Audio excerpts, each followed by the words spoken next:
West Australian Symphony Orchestra has announced concert performances of the great opera Tristan and Isolde in 2018 with a stellar cast led by Stuart Skelton and Eva Maria Westbrook in the main roles. And we had thought that rather than wait until 18, we will combine this and come up with two special concerts in 2017 to sort of introduce people to the music of Richard Wagner. We will concentrate in those concerts mostly on the orchestral side of his creations. Wagner has a special place in my music making, mostly because when I was a child growing up in Israel, I had no connection and no hearing of Wagner's music at all. The music was banned, it is banned until today.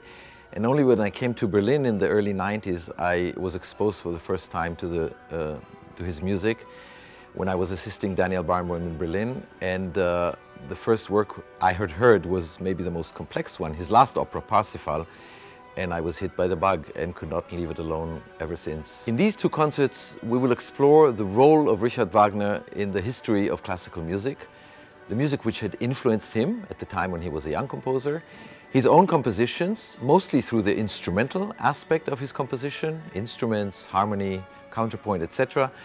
And we will conclude by presenting music by composers who were deeply influenced by Wagner. And almost every composer after Wagner was influenced in some way by his music.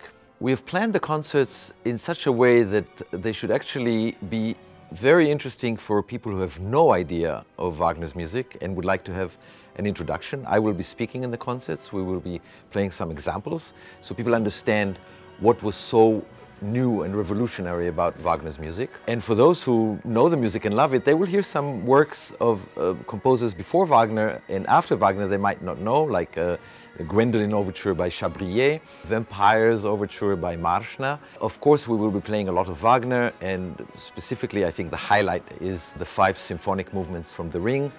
Only instrumental music from The Ring, but it includes all the highlights and concludes with the Ride of the Valkyries. Our 2-year Wagner journey will be very unusual and will conclude with a phenomenal opportunity for Perth audiences to listen to live performances of Tristan and Isolde. Join us on this wonderful journey stretching over the seasons of 2017 and 2018.